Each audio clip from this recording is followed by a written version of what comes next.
आज आपण 9व्या अध्यायाला सुरुवात करणार आहोत. त्या अध्यायाचं नाव आहे राजविद्या राजगुह्य योग. अतिशय भारदस्त नाव आहे या अध्यायाचं. आतापर्यंत मला वाटतं एवढ्या भारदस्त नावाचा कधी आपण अध्याय बघितला नव्हता. अध्यायात 34 श्लोक आहेत, म्हणजे भगवद्गीतेच्या मानाने इतका मोठा अध्याय नाहीये, पण माऊलींनी त्याच्यावरती भरपूर 535 ओव्या लिहिल्या. आपण आतापर्यंतचा आपला प्रवास कसा झालाय त्याच्यावर थोडस लक्ष देऊया. की जेव्हा 3-4 महिन्यापूर्वी आपण अभ्यास वर्ग चालू केला होता, तेव्हा ज्ञानेश्वरीची रचना कशी आहे, प्रत्येक अध्यायामध्ये किती श्लोक आहेत, किती ओव्या आहेत, त्याच्याबद्दल आपण थोडस विचार केला होता. आता आज 9व्या अध्यायाची सुरुवात करणार आहोत. 34 श्लोक असं बघितलं तर याच्यापेक्षाही जास्त श्लोक असलेले अध्याय आपण बघितले, पण ओवी रूपाने बघितलं तर हा आतापर्यंतचा सर्वात मोठा अध्याय आणि हा कसा 18 अध्यायांपैकी 9वा अध्याय, त्याच्यामुळे असा मध्यवर्ती अध्याय आहे. माझ्या दृष्टीने कसं आहे की 6माही परीक्षा असते किंवा मिड टर्म एक्झाम असते, त्याच्यामध्ये काय असतं, आतापर्यंत ज्या कुठल्या गोष्टी शिकलोय त्याची उजळणी करतो आपण. तर हा अध्याय कसा आहे की आतापर्यंत ज्या काही गोष्टी शिकलोय आपण ज्ञानेश्वरीमध्ये, त्या गोष्टी तुला व्यवस्थित कळल्या आहेत की नाही, हा प्रश्न साधकांना आहे, हा भक्तांना आहे आणि हा अर्जुनाला सुद्धा प्रश्न आहे की आतापर्यंत आपण ज्या ज्या काही गोष्टींचा विचार केला त्या व्यवस्थित कळल्या आहेत की नाही. नसतील कळल्या तर परत त्याच्याबद्दल विचार, ते परत आपण जरा नीट समजावून घेऊया. त्याच्यामुळे अशी बऱ्याच विषयांची उजळणी आहे आणि त्याच्यामध्ये काय की इथून पुढे काय होणार आहे त्याच्याबद्दल पण थोडीशी अशी झलक दाखवली. म्हणजे ट्रेलर कसं असतात तसं. एप्रिल 2019 मध्ये जेव्हा मी पहिल्यांदा ज्ञानेश्वरीवर बोलण्याचा माझ्याकडे प्रसंग आला होता, भावे मामींनी सांगितलेलं मला अचानक की विकास तुला उद्या देवळामध्ये आकाशी काकांसमोर सगळ्या श्रोत्यांसमोर बोलायचं आहे. तर खूपच कमी वेळ होता माझ्याकडे तयारी करण्याचा. मी आयुष्यात कधी कोणासमोर बोललो नव्हतं. जे काही 10-15 वर्ष अभ्यास केला होता तो फक्त माझ्याशीच अभ्यास झाला होता. तर त्या वेळामध्ये काही तयारी नसताना मी जे काही ज्ञानेश्वरी बद्दल बोललो होतो ते या अध्यायातल्या काही ज्या माझ्या आवडत्या आहेत त्याच्याबद्दल बोललो. त्याच्यामुळे माझा अतिशय आवडता अध्याय. आपण आतापर्यंतचे सगळे अध्याय बघितले तर नावावरून थोडीशी आयडिया येते त्याची की ज्ञानयोग आहे, कर्मयोग आहे, संन्यास योग आहे. कर्मयोग म्हणजे ठीक आहे, कर्माबद्दल काहीतरी सांगितलं असेल. संन्यास योगामध्ये संन्यासी माणूस कसा असतो त्याच्याबद्दल सांगितलं असेल. ज्ञान विज्ञानामध्ये काय म्हणजे ज्ञान काय, विज्ञान काय हे सांगितलं असेल. थोडासा एकच अक्षर ब्रह्म योग हा थोडासा असा न कळण्यासारखं अध्यायाचं नाव होतं, पण ते पण आता आपल्याला कळलं की अक्षर ब्रह्म म्हणजे जे कधीही, अक्षर म्हणजे कधीही न मिटणारं असं जे ब्रह्म आहे त्याच्याबद्दल सांगितलं. तर मग हा राजविद्या आणि राजगुह्य याचा अर्थ काय तो आपण बघूया. पण हा अध्याय चालू होताना सुरुवातीलाच माऊलींनी प्रस्तावना केली. 18 अध्यायांपैकी आपण याच्याबद्दल बोललो की 13 अध्यायांमध्ये माऊलींनी कृष्ण-अर्जुन संवादाच्या आधी प्रस्तावना केली. प्रस्तावनेमध्ये काय आहे की मंगलाचरण आहे किंवा सद्गुरु स्तवन आहे किंवा श्रोत्यांची प्रार्थना आहे. तर या अध्यायाच्या प्रस्तावनेमध्ये ते परत श्रोत्यांची प्रार्थना करतात, त्यांची स्तुती करतात. बऱ्याच वेळेला ज्ञानेश्वरी वाचली, अभ्यास केला, तेव्हा असं वाटायचं की हे परत परत का अशी श्रोत्यांची प्रार्थना किंवा स्तुती होते, ते तसं कंटाळवाणं वाटायचं. त्याचा मला हा अभ्यास वर्ग चालू झाल्यानंतर मला त्याचा पहिल्यांदा त्याचा अर्थ कळला की माऊली श्रोत्यांची एवढी प्रार्थना किंवा त्यांची स्तुती किंवा त्यांना एवढं महत्व का देतात, तर ते या ओवीवरून कळतं. माऊली म्हणतात, अहो चंद्रकांतू द्रवता कीर होय परी ते हातवटी चंद्रिकी आहे, म्हणोनी वक्ता तो वक्ताची नव्हे श्रोतेनी विण. ते काय म्हणतात की चंद्रकांत मणी असतो, त्या मण्याला पाझर फुटतो. कधी पाझर फुटतो की चंद्राचा प्रकाश त्याच्यावर पडला की त्याच्यावर पाझर फुटतो. आता ही जी जादू आहे, ही जी किमया आहे, ती चंद्रकांत मण्याची आहे का? जर असती तर मग त्याला कधीही पाझर फुटला असता. पण हा पाझर कधी फुटतो की जेव्हा चंद्राचा प्रकाश त्याच्यावर पडतो तेव्हाच हा पाझर फुटतो. तशीच ते तुलना करतात वक्ता आणि श्रोत्यांची. ते म्हणतात वक्ता, श्रोत्यांशिवाय वक्ता काहीच नाहीये. म्हणजे आपल्या श्रोतृवर्गामध्ये, या अभ्यास वर्गाच्या श्रोतृवर्गामध्ये बरेचसे शिक्षक पण आहेत. तर शिक्षकांना हे जरा अजूनही व्यवस्थित कळेल की समजा तुम्ही खूप कुठला विषय शिकवायचा आणि शाळेमध्ये जाऊन तो विषय शिकवण्याची तयारी केली आहे, खूप अभ्यास केला, पण वर्गात जाऊन बघितलं तर मुलांचं लक्षच नाहीये की कोणी जांभळ्या देत आहे, कोणी काहीतरी कार्टून वगैरे काढते, कोणाचंच लक्ष नाही. तर त्या शिक्षकाला काहीच उत्साह वाटणार नाही की शिकवण्यामध्ये. दुसऱ्या बाजूला समजा असं असेल की त्यातली काही मुलं खूप अतिशय अभ्यासू वृत्तीने प्रश्न विचारतात, त्यांचं खूप लक्ष आहे, असं असेल तर त्या वक्त्याला खरोखर उत्साह येतो आणि ज्या गोष्टी सांगायची तयारी नसते किंवा तयारी केलेली नसते त्याही गोष्टी तो वक्ता सांगू लागतो. तर असं श्रोते आणि वक्ता यांचा संबंध 12-15 वर्षामध्ये जितक्या वेळा मी ज्ञानेश्वरी वाचली आहे किंवा अभ्यास केला, जे काही थोडंसं ज्ञान आहे ते करताना कितीतरी विचार माझ्या मनामध्ये आले. पण हा अभ्यास वर्ग चालू केल्यापासून इतके नवीन नवीन विचार माझ्या डोक्यामध्ये येतात, इतके नवीन प्रसंग किंवा उदाहरणं अशी डोक्यामध्ये येतात. हे विचार कसे येतात, कुठून येतात, हे मला काही सांगता येणार नाही. कारण हे खरोखर बऱ्याच वेळा अशी अवस्था असते की मी ऑटो पायलटवर असतो. पायलट कसा की एकदा विमानामध्ये बसला, एका ठराविक उंचीवर गेला की ते ऑटो पायलटवर ठेवून ते विमान त्या उंचीवरती, त्या वेगाने, त्या दिशेने आपोआप जात राहतं. मला खरोखर तशी अवस्था असते माझी की पुढल्या अभ्यास वर्गाचा अभ्यास करण्यासाठी आणि श्रोतृवर्ग, श्रोता माझ्या डोळ्यासमोर असतो. आपल्या श्रोत्यांमध्ये बरेचसे लोक आहेत. काही वयस्कर आहेत, काही मध्यम वयीन आहेत, काही तरुण आहेत, काहींचा भरपूर अभ्यास आहे. कितीतरी अशी आहेत, तुम्ही अभ्यासू आहात, किती विषयांचा तुमचा अभ्यास आहे, अध्यात्माचा अभ्यास आहे. काही लोक अतिशय नवखे आहेत. तर ह्या सगळ्यांचा विचार करून मला ठरवायचं असतं की काय सांगायचं आणि कसं सांगायचं. पण एवढं मी सांगू शकतो की ह्या सगळ्या विचारधनाने मी खरोखर दिवसेंदिवस श्रीमंत होत चाललो. आणि हा अभ्यास वर्ग जोपर्यंत संपेल आपला तेव्हा तोपर्यंत मी अतिशय गर्भश्रीमंत झालेला असेल या विचारधनाने. तर ही जी जादू आहे, ही जी किमया आहे, ती अर्थात त्याच्यामागे माऊलींची कृपा आहे की माऊलींचं विचारधन इतकं सुंदर आहे, इतकं अजूनही रेलेव्हंट आहे की तुम्हाला ते ऐकण्याची इच्छा होते. तुम्ही वेळात वेळ काढून ते येतं. तर हा जो फरक असतो की आपण स्वतःसाठी जो अभ्यास करतो आणि मग श्रोत्यांसाठी, कोणाला शिकवण्यासाठी अभ्यास करतो, त्याच्यामध्ये खूप फरक आहे. आणि जेव्हा हा अभ्यास वर्ग चालू झाला तेव्हा मला याची खरोखर अनुभूती आली. आणि मग कळलं की माऊली बऱ्याच अध्यायांमध्ये श्रोत्यांची प्रार्थना किंवा स्तुती का करतात. म्हणजे खरोखर मला सुद्धा तसंच वाटतंय की तुमच्यामुळे मी हे सगळं बोलू शकतो. आणि बरेचसे जे विचार येतात मला की मला त्याचा किती फायदा होतो, माझं विचारधन किती वाढतं, हे खरोखर त्या चंद्रकांत म्हणण्यासारखं आहे की विचार प्रसवतात म्हणजे काय होतं हे मला हा अभ्यास वर्ग चालू केल्यानंतर कळलं. तसे जवळजवळ 30 एक ओव्यांमध्ये माऊलींनी प्रस्तावना केली आहे. आणि तिथून पुढे मग कृष्ण अर्जुन संवाद चालू होतो. आतापर्यंत कसं झालंय की अर्जुन प्रश्न विचारत होता. गेल्या अध्यायामध्ये सुरुवातीला अर्जुनाने 7 प्रश्न विचारले आणि कृष्ण आता भारावून गेलाय की कृष्णाला असं कळलंय की अर्जुन अतिशय उत्तम अभ्यासू विद्यार्थी आहे. आणि त्याच्या ज्या डोक्यामध्ये प्रश्न येतात त्याच्यावरूनच कळतं की तो खरोखर त्याला हा विषय जाणून घेण्याची अतिशय इच्छा आहे. म्हणून ते अर्जुनाला म्हणतात, तरी परियेसी का प्राज्ञा, तू आस्थेचीच संज्ञा, बोलिली ये गोष्टींची अवज्ञा, नेणसी करू. म्हणजे तू अर्जुना कसा आहेस की तू अतिशय समजूतदार आहेस आणि तू आस्थेची मूर्ती आहेस. आणि मी ज्या ज्या काही गोष्टी सांगतो, जितके विषय सांगतो ते तू लक्ष देऊन ऐकतोस आणि समजून घेण्याचा प्रयत्न करतो. म्हणजे शिक्षकांच्या दृष्टीने बघितला तर हे कसं आहे, हा उत्तम विद्यार्थी आहे, उत्तम श्रोता आहे. आणि बऱ्याच ह्या आतापर्यंतच्या संवादामध्ये कृष्णाला याची खात्री पटली आहे की अर्जुन हा तसा उत्तम विद्यार्थी आहे. म्हणून गुढपण आपुले मोडो, वरी न बोलणेही बोलावे घडो, परी आमुचिये जीवीचे पडो तुझ्या जीवी. किती सुंदर इथे शब्दांची रचना आहे. ते म्हणतात इतके तुझ्यामध्ये विद्यार्थ्याचे जे गुण आहेत, त्याच्यामुळे इतकं जे गुढातलं गुढ आहे, इतकं जे रहस्य आहे, हे जे ज्ञान आहे, ब्रह्मज्ञान आहे, हे जरी माझं रहस्य मी कुणालाही आतापर्यंत सांगितलं नाही, पण तुला जरी हे गुपित सांगावं लागलं तरी असो. का? कारण तू उत्तम शिष्य आहेस. ज्या काही गोष्टी बोलण्यासारख्या नसतील त्या सुद्धा मला बोलाव्या लागल्या तरी सुद्धा चालेल. वरी न बोलणेही बोलावे घडू. पण काय, आमुची जीवीचे पडो तुझ्या जीवी. पण माझ्या जीवामध्ये, माझ्या मनामध्ये, माझ्या बुद्धीमध्ये जे काही ज्ञान आहे या ब्रह्माबद्दल ते तुला कळो. म्हणजे अशी आता कृष्णाची अवस्था झाली की काय सांगू आणि काय नाही. आता किती नावा नाव गुज, म्हणता कानडे वाटेल तुझं, तरी ज्ञान सांगेन सहज विज्ञानेसी. ते म्हणतात, अरे मी आत्तापर्यंत तुला सांगतोय की हे रहस्य आहे, हे गुपित आहे. तर तुला कदाचित वाटेल की अरे परत परत हे रहस्य गुपित असे का म्हणताय, मी तुला कदाचित कंटाळा येईल. तर मी काय करतो आता की तुला ज्ञान आणि विज्ञान हे जे आत्तापर्यंत सांगितलं ते परत तुला समजावून सांगतो.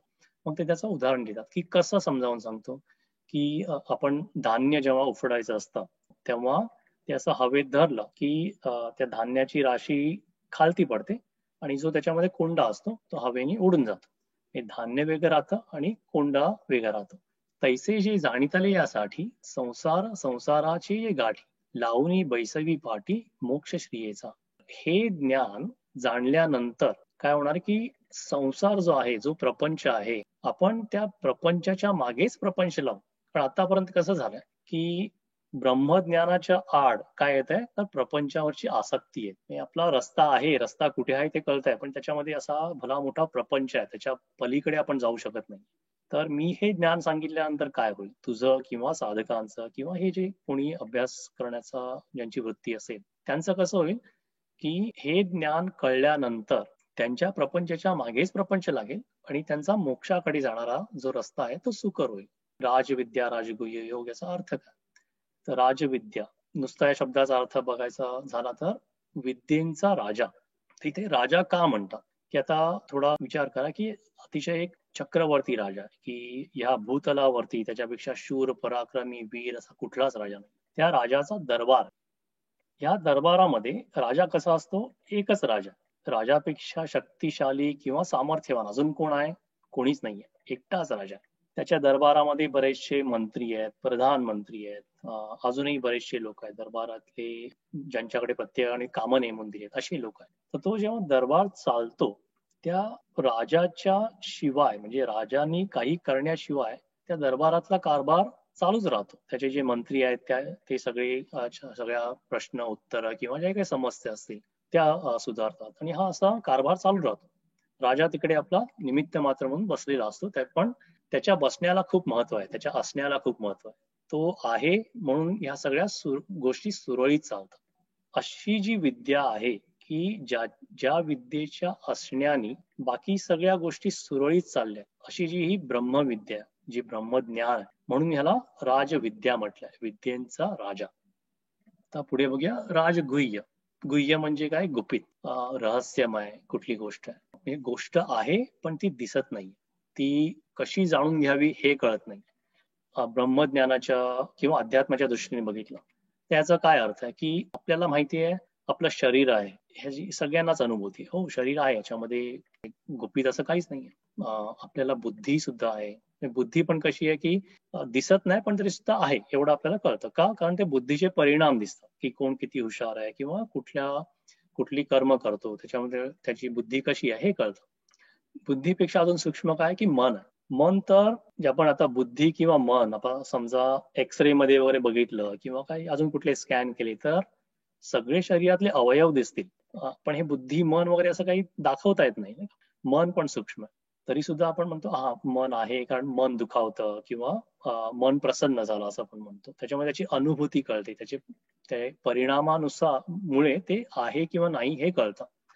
पण आत्मा, शरीर मन बुद्धी इथपर्यंत ठीक आहे. आत्म्याचं कसं आहे? आत्मा आहे हे ठीक आहे पण तो दाखवता येत नाही. आत्मा कसा दिसतो, आत्मा किती मोठा, आत्मा किती लहान, हे काहीच सांगता येत नाही. त्याच्यामुळे हा अदृश्य आहे, गुपित आहे. गुह्यांचा जो राजा, या गुपितांचा जो राजा आहे म्हणून राजगुह्य. म्हणून या अध्यायाला राजविद्या, विद्येचा राजा आणि गुपितांचा राजा असं हे नाव आहे. आपल्याला माहिती की सूर्य हा आगीचा गोळा आहे. माहिती आहे आपल्याला वाचून किंवा ज्यांनी असं शास्त्र विज्ञानाचा अभ्यास केला माहिती आहे की सूर्य आगीचा गोळा आहे. असा आगीचा गोळा जर असेल तर मग आपल्याला पृथ्वीवरती जेव्हा त्याचे किरण येतात तेव्हा ती आग म्हणून का जाणवत नाही? ती अशी थोडीशी गरम लागतं, उष्ण लागतं, उबदार लागतं, पण आग अशी जाणवत नाही. तर का जाणवत नाही? जाणवत नाही याचा अर्थ असा आहे का की सूर्य आगीचा गोळा नाहीये? नाही, आगीचा गोळा आहे एवढं मात्र नक्की आहे. तो आगीचा गोळा आहे की नाही याची अनुभूती घेण्यासाठी काय करावं लागेल? आपण सूर्याकडे तर जाऊ शकत नाही, जायचा प्रयत्न केला तर जळून खाक होऊ. त्याच्यामुळे इथे राहूनच आपल्याकडे जितकी काही साधनं, जितकी काही बुद्धी, त्यांच्यानुसारच आपण त्याची प्रचिती घेऊ शकतो. कशी घेऊ शकतो? सूर्याची किरण आहेत, समजा त्या किरणांसमोर भिंग ठेवलं, बहिर्गोल भिंग आहे, मॅग्निफाईंग ग्लास आहे, ते ठेवलं. त्यांनी काय होतं की ते किरण एकाच बिंदूवरती एकत्रित होतात. त्या बहिर्गोल भिंगामुळे ते किरण असे एका ठिकाणी येतात. त्याच्या खालती समजा कागद धरला किंवा कापूस धरला आणि ते भिंग असं थोड्या वेळ धरून ठेवलं, न हलवता त्या एका बिंदूवर केंद्रित केलं तर काय होईल की तिथून आग निर्माण होईल. हे मात्र आपल्याला कळलं की एवढा लाखो मैल दूर असलेला सूर्याचा जो आगीचा गोळा आहे त्याची प्रचिती, त्याची अनुभूती ही खरोखर आता आपल्याला कळली आहे.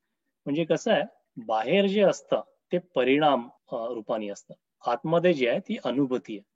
आपण अजूनही उदाहरण देऊ शकतो की हवा किंवा वारा. आपण श्वासोश्वास घेतो. जे हवा आहे हे नक्कीच आहे, 100% त्याच्यामध्ये काही दुमत नाही. वारा आहे 100% आहे. पण दिसतो का वारा? नाही दिसत. कोणी म्हणतील ना, हो दिसतं ना हो, की जेव्हा एकदम वादळ येतं तेव्हा झाडं हलतात. काही काही वेळा इतकं मोठं वादळ असतं, घरं उडून जातात. मग तो वारा आहे. झाडं हलतात तो वारा आहे का? नाही, ती झाडं हलतायत. तो वाऱ्याचा परिणाम दिसतोय. घरं उडून जातायत तो वाऱ्याचा परिणाम दिसतो. पण वारा दिसतोय का? नाही. वाऱ्याची फक्त अनुभूती घेता येते. आपण श्वास घेतो, दाखवता येत नाही, पण त्याची अनुभूती घेता येते. त्याच्यामुळे दिसत नसली कुठली गोष्ट तरी सुद्धा ती आहे आणि आहे याची अनुभूती घेण्यासाठी थोडासा प्रयत्न करावा लागतो. आता ह्या भिंगाच्या उदाहरणामध्ये आपण बघितलं की ते भिंग धरायला लागतं आणि ते भिंग कसं आहे? असं आहे की त्यांनी जे प्रकाश किरण एका ठिकाणी केंद्रित करण्याचं काहीतरी साधन. तसंच ब्रह्मज्ञान, आत्मा, ब्रह्म म्हणजे काय याच्यासाठी पण हेच गुण लागतं. अंतर्मुख वृत्तीला. हे किरण आतमध्ये आले तसंच आपल्याला ती आपल्या आतमध्ये जाऊन याचा अभ्यास करायचा. पुढे एकाग्रता लागते. एकाग्र चित्तेने ते किरण एकाच बिंदूवरती कॉन्सन्ट्रेट व्हायला पाहिजे. त्याच्यामुळे आपल्याला त्या बुद्धीची, मनाची एकाग्रता पाहिजे. अभ्यास वृत्ती पाहिजे. काहीतरी जाणून घेण्याची वृत्ती पाहिजे. जिज्ञासा, कुतूहल, की मी सूर्यापर्यंत जाऊ शकत नाही तर मी अजून काय करू शकतो? कुठल्या पद्धतीने माझ्याकडे कुठली साधनं आहेत की ज्याने मी ही अनुभूती घेऊ शकतो? जिद्द लागते. की समजा काही बरेच दिवस ढगाळ वातावरण, सूर्य येतोय जातोय त्याच्यामुळे ते हा जो प्रयोग आपला आहे तो होतच नाहीये. प्रयोग होत नाहीये म्हणून तो टाकून द्यायचा का? किंवा आपण निर्णय घ्यायचा की ठीक आहे, माझा प्रयोग यशस्वी होत नाही म्हणजे सूर्य हा आगीचा गोळा नाहीये सिद्ध झालं. ही चुकीची समजूत आहे. त्याच्यासाठी जिद्द लागते, चिकाटी लागते आणि धैर्य लागतं.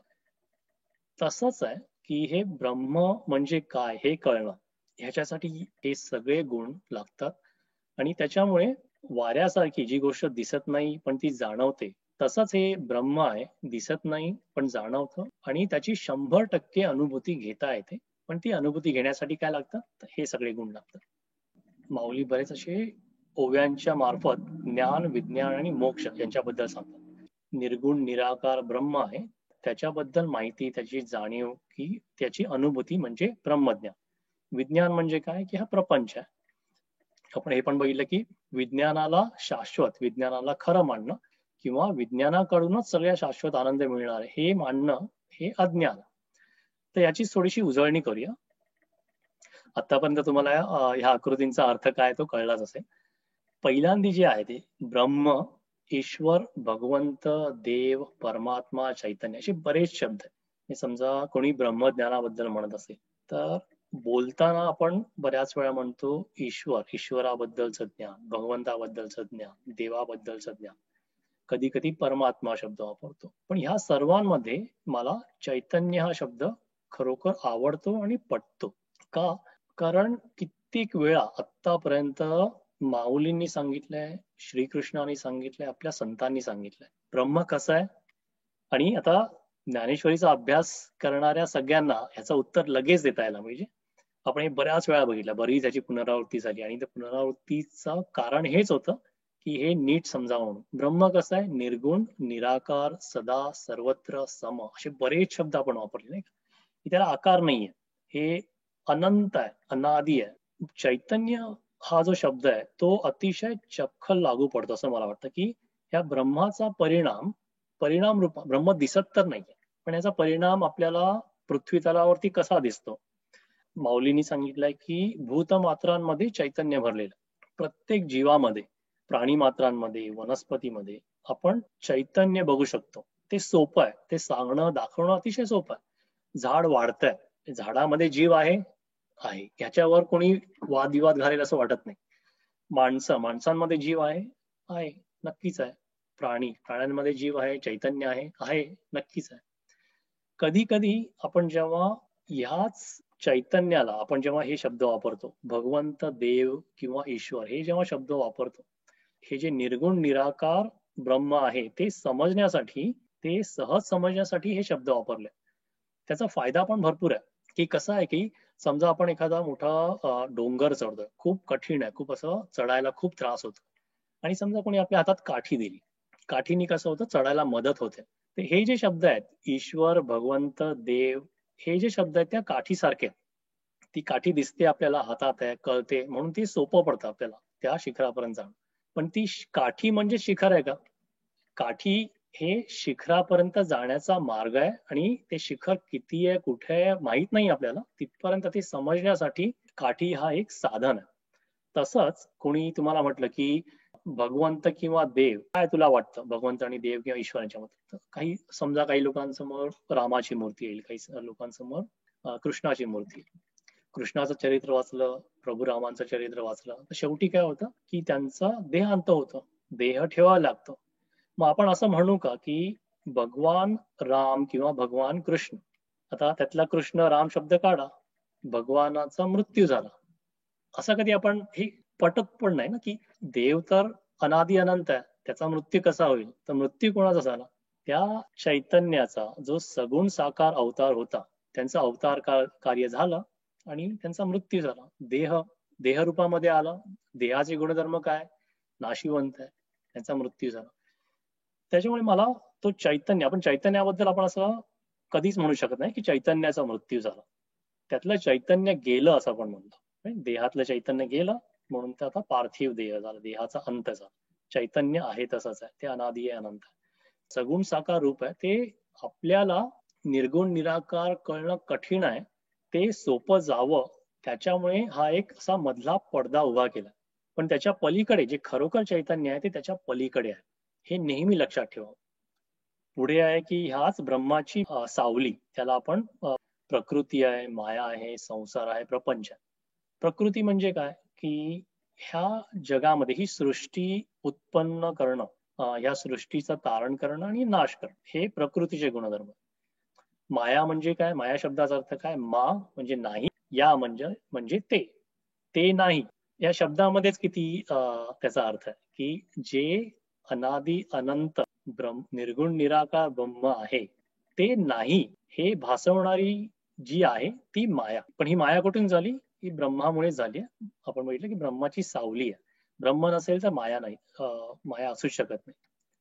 पुढे आपण बघितलं की भूतमात्र जेव्हा माऊली म्हणतात तेव्हा ते नुसतं मनुष्याबद्दल म्हणतात का? नाही, ते प्राण्यांबद्दल म्हणतायत, ते पक्ष्यांबद्दल म्हणतायत, ते कीटकांबद्दल म्हणतायत, झाडांबद्दल म्हणतायत.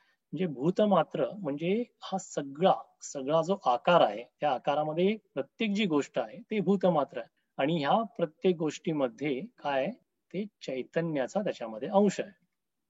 मी बोलतोय, तुम्ही ऐकताय, ह्याचाच अर्थ आहे की आपल्यामध्ये चैतन्य आहे म्हणून हे सगळं चालू आहे. माझ्यामध्ये जे चैतन्य आहे ते चैतन्य इतरांमध्ये सुद्धा आहे, प्राण्यांमध्ये आहे, वनस्पतीमध्ये आहे. हे समजून घेणं, उमजून घेणं का महत्वाचं आहे?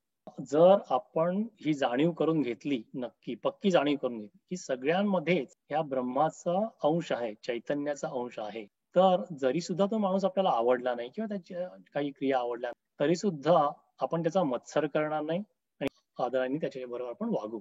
की समभाव येण्यासाठी हे कळणं खूप महत्वाचं की माझ्यामध्ये जे चैतन्य आहे तेच चैतन्य इतरांमध्ये आहे. आणि सर्वत्र सदा समय, की समजा मुंगी आहे, त्या मुंगीमध्ये जीव आहे, 100% जीव आहे.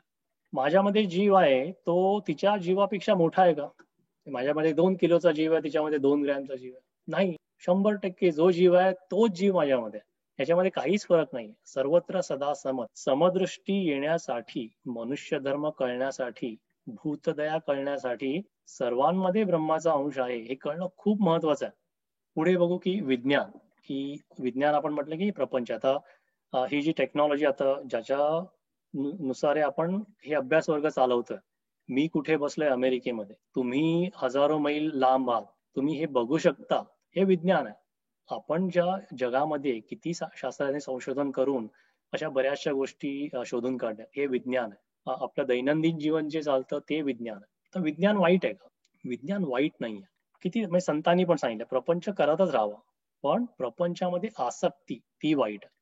ज्ञान म्हणजे ब्रह्माचं ज्ञान, जे शाश्वत ज्ञान आहे ते ह्याच्या ब्रह्माकडून मिळणार आहे, हेच महत्वाचं ज्ञान. आपण काय करतो? आपण प्रपंचामध्ये इतके गुंततो की आपण प्रपंचामधून आनंद मिळवणं हेच माझ्या आयुष्याचं ध्येय आहे, हे माझं अंतिम ध्येय आहे हे ठरवतो आणि तिकडे थोडीशी चूक होते. ती चूक कशी होते? आपण त्या प्रपंचाच्या मागे मागे मागे राहत असतो की तिथून आपल्याला आनंद मिळेल. आपलं आयुष्य निघून जातं. आयुष्य निघून गेल्यावर सुद्धा काय होतं, जन्म मरणाच्या फेऱ्यामध्ये अडकत राहतो आणि मग त्या येरझारा चालू राहतात. येरझारा म्हणजे काय? जन्माला आला, सगळी उचापत केली, सगळे प्रयत्न केले, सुख मिळालं, दुःख मिळालं, परत मृत्यू झाला, परत आपण त्या गाडग्यामध्ये अडकलो. का? कारण आपलं ध्येय जे आहे, प्रकृती किंवा माया किंवा प्रपंच. माया म्हणजे काय? ज्या नाशिवंत गोष्टी आहेत त्यांचा कारखाना. प्रत्येक गोष्ट या सृष्टीमध्ये जी आहे, जी दिसते ती नाश पावणारच आहे. प्रत्येक वस्तू नाश पावणार आहे. त्याच्यातून जे सुख मिळालंय, दुःख मिळालंय ते नाश पावणार आहे. अशा नाशिवंत गोष्टीकडे जर आपण तेच आपण अंतिम ध्येय आहे असं जर आपली धारणा केली, तर मग आपल्याला शाश्वत गोष्ट कधीतरी मिळेल का? कधीच मिळणार नाही. कारण आपलं ध्येय आपण त्या प्रकृती, माया, संसार, प्रपंच यांच्यावरती निश्चित केलं. त्याच्यामुळे ह्या जन्मोजन्मी आपण ह्या मनुष्य देहामध्ये येतो, कधी मनुष्य देहामधून मग दुसऱ्या देहांमध्ये जातो, दुसऱ्या आकारांमध्ये जातो, कीटक आहेत, वनस्पती आहेत. ह्या सगळ्या हजारो लाखो जन्म आपले असेच जातात. इकडे तुकाराम महाराजांनी एक सुंदर एक अभंग सांगितला की जाणता बैसलो दगडाच्या नावे, तिचा तो स्वभाव प्राण घ्यावा, मनाचा स्वभाव इंद्रियांची ओढी, पतनाचे जोडी वरी हाव. म्हणजे ही प्रपंच कशी आहे की दगडाची नाव आहे, हे आपल्याला माहिती आहे तरी सुद्धा आपण बसतो. याच्यामध्ये नावेचा काय दोष आहे का? नाही आहे.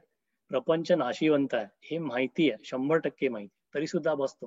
तिचा तो स्वभाव प्राण घ्यावा, घेते प्राण. मग कशी मुक्ती मिळेल तुम्हाला? मनाचा स्वभाव इंद्रियांची ओढी, पतनाचे जोडी वरी हाव.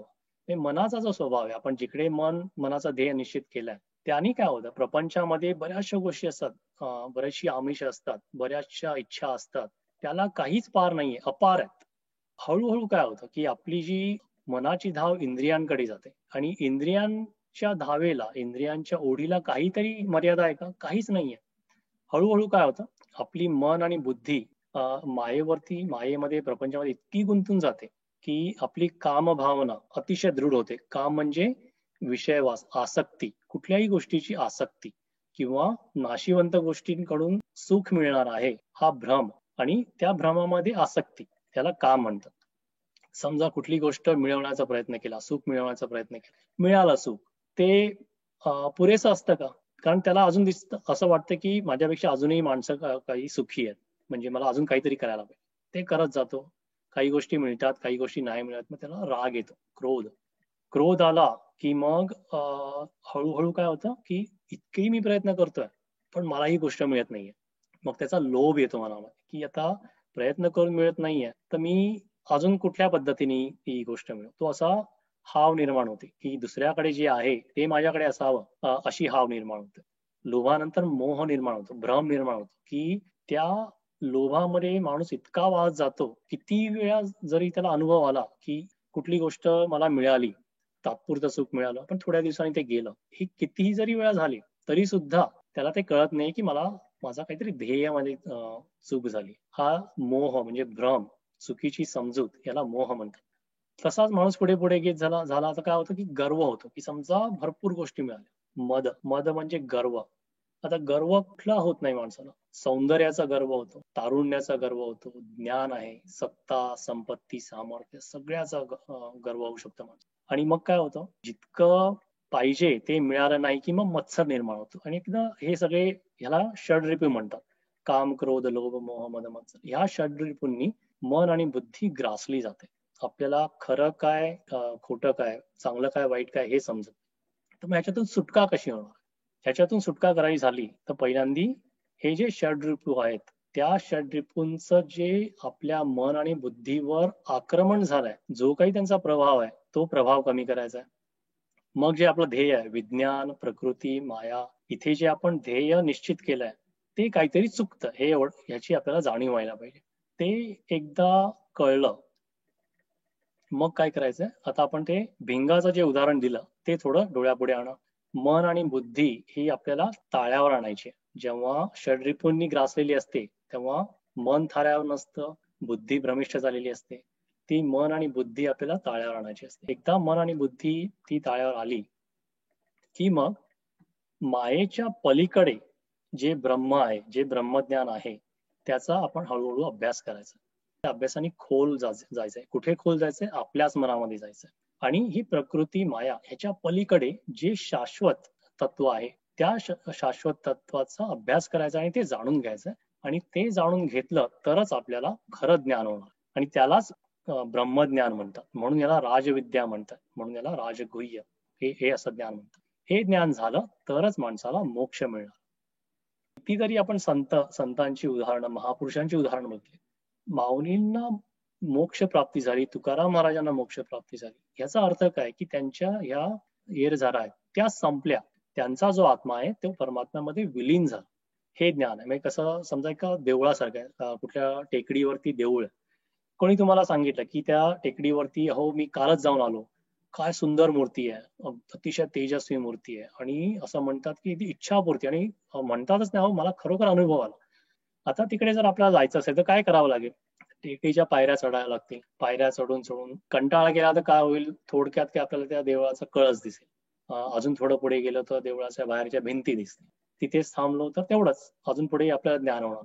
त्या देवळाच्या पायऱ्या चढून अजून देवळाच्या प्रवेशद्वारामध्ये जायचंय. प्रवेशद्वारामधून एका सभा मंडपामध्ये जायचंय.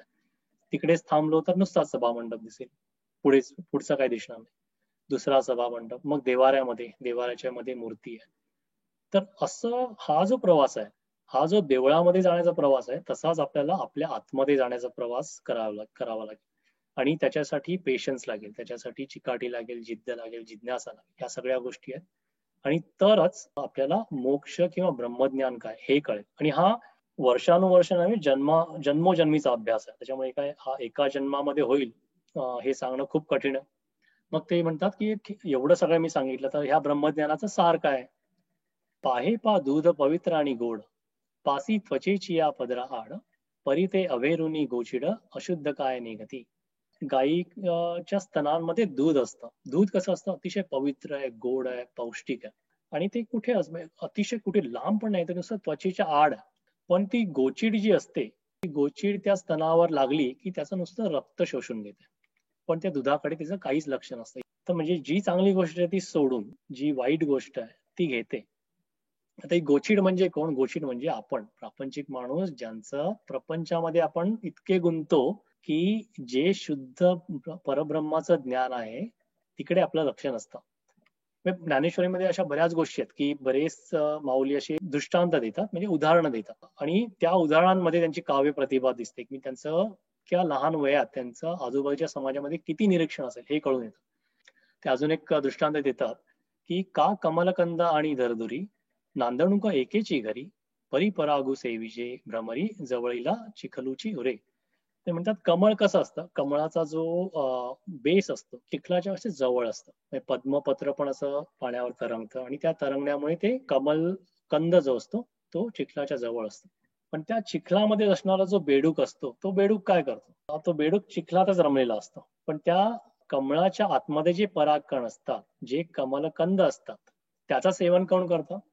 भ्रमर जे असतात ते येतात, त्याचं सेवन करतात आणि जातात. त्याचा आनंद, त्याचा फायदा त्या भ्रमरांना होतो. म्हणजे बेडकाला त्या परागकणांची काही घेणं देणं नाही. त्याच्यामुळे त्याचं आयुष्य चिखलामध्ये चालू होतं आणि आयुष्य चिखलामध्ये संपतं. बेडूक आणि गोचिड म्हणजे हा आपण प्रापंचिक माणूस जो प्रपंच खरा मानतो, प्रपंच शाश्वत मानतो, प्रपंचामध्ये शाश्वत आनंद शोधतो, असा प्रापंचिक माणूस म्हणजे हा बेडूक आणि गोचिड. मग हे दृष्टांत दिले. मग सिद्धांत काय? तैसा हृदयामध्ये मी रामू, असता सर्व सुखाचा आरामू, की भ्रांतासी कामू विषयावरी. तुझ्या हृदयामध्येच मी राम आहे. ते जे चैतन्य आहे ते चैतन्य तुझ्या मनामध्येच आहे. कसं चैतन्य आहे? की सर्व सुखांचं विश्रांती स्थान आहे. नुसतं साधं तुला सुख मिळणार नाहीये, सर्व सुखांना सुद्धा सुख मिळतं. असा जो शाश्वत आनंद आहे, आपण बरेच आधी शब्द वापरले, आनंद गर्भ आहे, हे कधीही न संपणारा आनंद आहे. असा जो आनंद आहे त्याचं विश्रांती स्थान आहे. कुठे आहे? तुझ्या हृदयामध्येच आहे. जे अज्ञानी लोक आहेत ते काय करतात? हे सगळं विसरून त्या विषयांवरतीच लक्ष ठेवतात. Happiness is a inside job. की आपल्याला आनंद कुठे बाहेर शोधायचा नाहीये, आपल्याला आनंद आपल्या आतमध्येच आहे. त्याच्यामुळे ही अतिशय एक महत्वाची हॉबी आहे. अजूनही विशेष म्हणजे माझ्या वडिलांची खूप आवडती ओवी आहे. ज्ञानेश्वरीचे गुरु आगाशे काका त्यांची ही एक अतिशय आवडती ओवी आहे. आणि याच्यामध्ये संपूर्ण ब्रह्मज्ञानाचं सार असतं, की तुला कुठे बाहेर शोधायचं नाहीये, तुला आतमध्ये शोधायचं. याच्यावरती तुकाराम महाराजांची अजून एक सुंदर अभंग आहे. ते म्हणतात, चंदनाचे गावी सर्पाची वसती, भोगिती ते होती द्वीपांतरी. ही चंदनाची बरीचशी झाड आहेत. त्यांच्या मग पायथ्याशी चंदनाच्या झाडांवरती सापांची वस्ती आहे, भरपूर साप आहे. पण त्यांना त्या चंदनाचा काही फायदा, त्या वासाचा काही फायदा होतो का? काहीच नाहीये. ते वासाचा फायदा कोणाला होतोय? लांब बेटांवरती जे काही माणसं आहेत, ज्यांचं याच्याकडे लक्ष आहे त्या वासावरती, त्यांना खरोखर त्यांना त्यांना त्याचा फायदा होतो. कबीरांचे दोहे आहेत त्याच्यावरती, अतिशय सुंदर दोहा आहे. ते म्हणतात, एक सुंदर स्त्री असते, त्या सुंदर स्त्रीने तिच्या स्त्रीला तिच्या नवऱ्यानी प्रेमाने एक नथ आणून दिलेली असते. ती नथ बघून ती अतिशय आनंदी होते.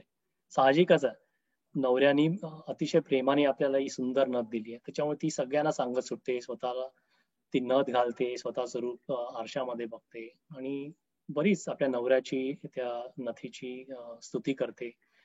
त्या आनंदी स्त्रीची अवस्था बघून कबीर काय म्हणतात, नथनी दिनी यारने तो चिंतन वारंवार.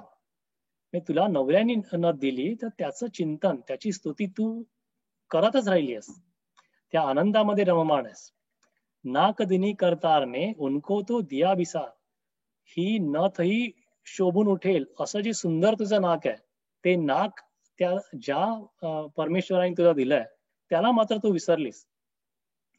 हे प्रापंचिक माणसाचंही असंच होतं. हा जो पसार आहे, ज्या काही गोष्टी आहेत, ज्या परमेश्वरामुळे, ज्या या चैतन्यामुळे आपल्याला मिळाल्या आहेत, त्या विसरून आपण ज्या नाशिवंत गोष्टी आहेत त्याच्याकडे लक्ष ठेवतो. पुढे अजून एक दोहा आहे, जैसे तिल में तेल है जो चकमक में आग, तेरा साई तुझमें है तू जाग सके तो जाग. हे पण किती म्हणजे, जैसे तिल में तेल म्हणजे निसर्गाची किमया बघा काय, तो तीळ तो केवढा, त्या तिळामध्ये तेल आहे, तर कोण टाकायला गेलं तेल तिकडे? असंच मला बऱ्याच वेळा निसर्गामध्ये काही काही गोष्टी बघून, आपण नारळ बघितलं, नारळाचं झाड, इतक्या वरती ते नारळाचं फळ, इतकं ते कडक असतं, ते डोक्यावरून वरती पडलं आपल्या, की नक्कीच कपाळ मोक्ष, इतकं कडक. त्याच्यामध्ये ते खोबरं नाही का, मग त्याच्यामध्ये पाणी, नारळ काढल्यानंतर त्या खोबऱ्यातून ते तेल पण निघतं. पाणी, तेल, इतकं सुंदर त्याच्यामध्ये खोबरं आणि एवढा कडक नारळ. हे कसं होतं? म्हणजे निसर्गाची किमया किती आहे. तसंच इथे तिळाचं उदाहरण देतात, की जैसे तिल में तेल आहे, तिळामध्ये तेल आहे, चकमक में आग म्हणजे विजेमध्ये वीज कुठे पडली की आग लागू शकते, पण ती आग दिसते का? नाही दिसत आहे. तिळामध्ये तेल दिसतंय का? नाही दिसत आहे, पण आहे एवढं नक्की. तसा तेरा साई तुझमे है, तुझा जो भगवंत, तुझं जे चैतन्य आहे ते तुझ्यामध्येच आहे, तू जाग सके तो जाग. बाबा तुझ्यावर आहे बाबा. जर त्याचं निरीक्षण करायचंय कर, नाहीतर जे काही त्याचे परिणाम होतील, प्रपंचाच्या मागे लागून काय, हेच आपल्या जन्म मरणाच्या फेऱ्यामध्ये गुंतायचं आहे, ते तुझं ध्येय आहे तर ते कर. देव नेहमी तथास्तु म्हणतो. प्रपंच ध्येय आहे त्याच्यात तुला यश मिळो, परमार्थ ध्येय आहे त्याच्यात तुला यश मिळो. पुढे ते म्हणतात, बहुमृगजळ देखोनी डोळा, थुंकीचे अमृताचा गिळता गळाला, तोडीला परिसू बांधिला गळा, शुक्तिका लाभे. म्हणजे कसं होतं माणसाचं या अज्ञानामुळे, की समजा लांब कुठेतरी मृगजळ दिसलं, ते मृगजळ बघून त्याच्या आशेने तोंडामध्ये अमृताचा घोट आहे तो थुकून द्यावा माणसाने, इतकं ते अज्ञान आहे. किंवा रस्त्यावरती पडलेला एक शिंपला मिळाला, तर शिंपला मिळाला म्हणून गळात जो परीस आहे तो टाकून द्यावा, इतकं ते अज्ञान आहे. तैसी अहम ममतेची लवड सवडी, मातेनं पवतीची पापुडी, म्हणून जन्म मरणाची दुथडी डवळती ठेली. म्हणजे ह्या अहमपणामुळे, मी माझं, ह्या वृत्तीमुळे, ह्या ममतेमुळे माणसाचं काय होतं, की ही माणसं माझ्यापर्यंत येऊ शकत नाही. आपण बघितलं की प्रपंच मायेच्या पलीकडे ब्रह्म आहे, माणूस प्रपंचाच्या इथे येऊन थांबतो. म्हणून ते म्हणतात की मग हे मला प्राप्त होत नाही. माणसं माते न पवतीची पापुडी, माझा अंश असून सुद्धा मला प्राप्त होत नाही, म्हणून ही जन्म मरणाची दुथडी ढवळती असे. म्हणून हा जो येरझारा आहे तो त्यांचा नेहमी चालू असतो. सर्व ही जी भूत आहेत, प्राणी मात्र वनस्पती, ही माझ्या ठिकाणी आहेत, म्हणजे माझ्यापासून निर्माण झाली आहेत, पण मी मात्र त्यांच्यामध्ये नाहीये. म्हणतात का बीजाची जाले तरू अथवा भांगाराची अलंकारू, तैसा मज एकाचा विस्तारू ते हे जग. एका बी पासून भलं मोठं झाड होतं. झाडाचं खोड आहेत, फांद्या आहेत, पानं आहेत. ह्याच्यामध्ये बी आहे का? बी पासून एवढं सगळं झालंय, पण त्यांच्यामध्ये बी नाहीये. सगळ्या सोन्यापासून हे अलंकार होतात. एकाच सोन्याचे बरेचसे अलंकार होतात. तसाच मी जो एक आहे त्याचा प्रकृतीच्या योगाने हा सगळा विस्तार होतो. हे अव्यक्तपणे थी झाले, तेची मग विश्वाकारे बोथी झाले, तैसे अमूर्त मूर्ती मिया विस्तारले त्रैलोक्य जाणे. हा जो मी अव्यक्त, मी जे सुरुवातीला जो एकटा होतो, तो निराकार होतो, निर्गुण होतो, अदृश्य, अव्यक्त होतो. तो अव्यक्त असा जो मी आहे, तो सृष्टीच्या योगाने त्याला आकार यायला लागला. एकदा आकार आला की मग जो मी अमूर्त होतो, तो मग त्या सृष्टीच्या योगाने त्या आकाराचा हळूहळू विस्तार होत हे सगळं ब्रह्मांड निर्माण झालंय, त्रैलोक्य निर्माण झालं. इथे परत अमूर्त मूर्ती हा एक शब्द खूप महत्वाचा आहे. हे मी आधी जे म्हटलं की भगवान, देव, ईश्वर ह्या शब्दांमध्ये कधी कधी गोंधळाचा संभव असतो. अमूर्त मूर्ती ह्या अवतारांच्या मागे जे चैतन्य आहे ते खरोखर परब्रह्म आहे, हे आपण लक्षात ठेवायला पाहिजे. पुढे ते म्हणतात, महदाती देहांते ये अशेषेही भूते, परी माझ्या ठाई बिंबते जैसे जळी फेण. की हे ह्या महान तत्वापासून, म्हणजे हे जे ब्रह्म जे आहे, आदी तत्व आहे, त्या तत्वापासून हे जे अगणित देह आहेत, आकार आहेत, जे भूतमात्र आहेत, हे सगळे भूतमात्र माझ्या ठिकाणी आहेत, माझ्यापासून निर्माण झालेत. कसे? तर पाण्यावरती कसा फेस येतो, त्याप्रमाणे हे माझ्यापासून निर्माण झाले. परी तया फेणा आतू पाहता, जेवी जळना दिसे पंडुसुता, ना तरी स्वप्नीची अनेकता चेलिया नोईजे. आता पाण्यापासून फेस निर्माण होतो, पण फेसामध्ये बघायला जाशील तर तुला पाणी सापडेल का? नाही सापडणार. पण फेस पाण्यापासूनच निर्माण झाला. अजून म्हणजे कसं, समजा स्वप्न, आपल्याला बरीचशी स्वप्न पडली. स्वप्नामध्ये मी माउंट एव्हरेस्ट चढून आलो, उठलो, स्वप्न झालं, झोप झाली. आता ते माउंट एव्हरेस्ट चढलो, ते खरं होतं का? ते नुसतं स्वप्न असतं, अशाश्वत असतं. तैसी भूते ये माझ्या ठाई, बिंबती तया माझी मी नाही, या उपपत्ती तुझ पाही सांगितली या मागा.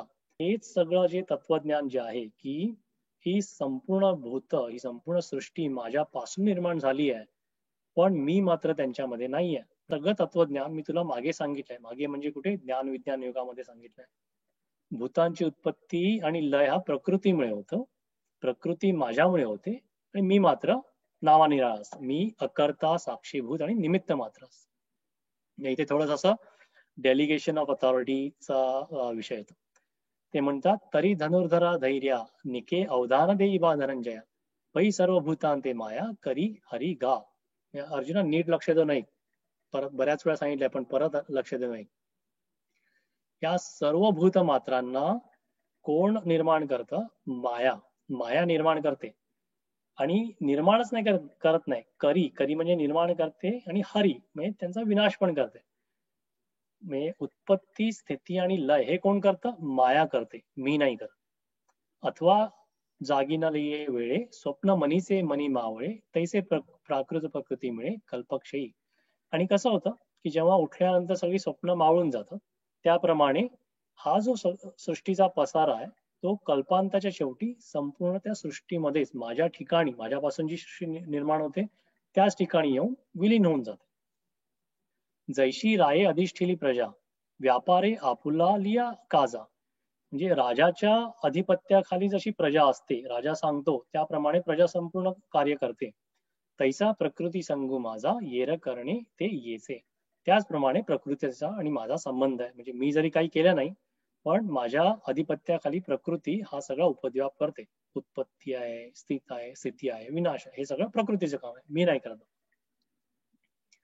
पाहे पा पूर्ण चंद्राची ये भेटी, समुद्र भरते अपार दाटी, ते तर चंद्रासी काय किरीटी उपखा पडे. हे कसं होतं? पौर्णिमेचा चंद्र असताना समुद्राला कशी भरती येते, पाणी अतिशय त्या समुद्राच्या बाहेर येतं, भरती येते. या भरतीमध्ये किंवा चंद्र नसताना ओहोटी येते. या भरती ओहोटीमध्ये त्या चंद्राला काहीतरी त्रास आहे का? चंद्र आहे तसाच आहे. त्याच पद्धतीने या सृष्टीची उत्पत्ती, विनाश जो होतो त्याच्यामध्ये मला काहीच त्रास होत नाही किंवा माझं त्याच्यामध्ये काहीच कर्म नाहीये. मी अकर्मापणाने हे सगळं बघतोय. हे सगळं सृष्टी करते. माझं याच्यामध्ये स्थान काय? ते म्हणतात दीपू ठेविला परिवरी, कवणा ते नियमी ना निवारी, आणि कवण कवणीय व्यापारी राहते तेही नेणे. हे ते सुंदर उदाहरण देतात की समजा अंधाऱ्या घरामध्ये एक दिवा ठेवला. तो दिवा कसा आहे? दिवा लागलाय, त्या दिव्याच्या योगाने उजेड पडतोय. त्या उजेडामुळे घरामध्ये काही काही माणसं असतील, ती कामं करतायत. त्यांचा व्यापार चाललाय, काही जेवण बनवायचं चाललंय, कोणाचा अभ्यास चालू आहे, कोणी अजून काही करतंय. हे सगळं दिव्याच्या योगाने चाललंय. कोण काय करताय याची दिव्याला काहीच करायचं नाहीये किंवा दिवा कोणाला सांगत नाहीये की बाबा तू अभ्यास कर किंवा ही गोष्ट कर. तो जैसा का साक्षीभूत गृह व्यापार प्रवृत्ती हेतू तैसा भूतकर्मी अनासक्तू मी भूती असे. तो दिवा जसा साक्षीभूत आहे त्याचप्रमाणे मी संपूर्ण भूतमात्रामध्ये या जगामध्ये अतिशय अनासक्त वृत्तीने अतिशय अलिप्तपणे संपूर्ण भूतमात्रांमध्ये आहे आणि तुझ्यामध्ये सुद्धा. हा जो विचार आहे ते आपल्या ते डोक्यामध्ये टाकतात की आपण कुठलंही कर्म कधीही करत असतो, आपल्याला वाटत असेल की कोणी बघत नाही, पण देव तिकडे साक्षीभूतानी असतो. हा एक असा सुंदर इथे ते विचार सांगतात. पुढे याच्या पुढे काय सांगतात, अजून तत्वज्ञानाची काय उजळणी होते ते आपण पुढल्या अभ्यास वर्गामध्ये बघू. आतापर्यंत झालेली सेवा गुरुचरणी अर्पण करून पसायदानाने आजचा अभ्यास वर्ग इथे संपवूया.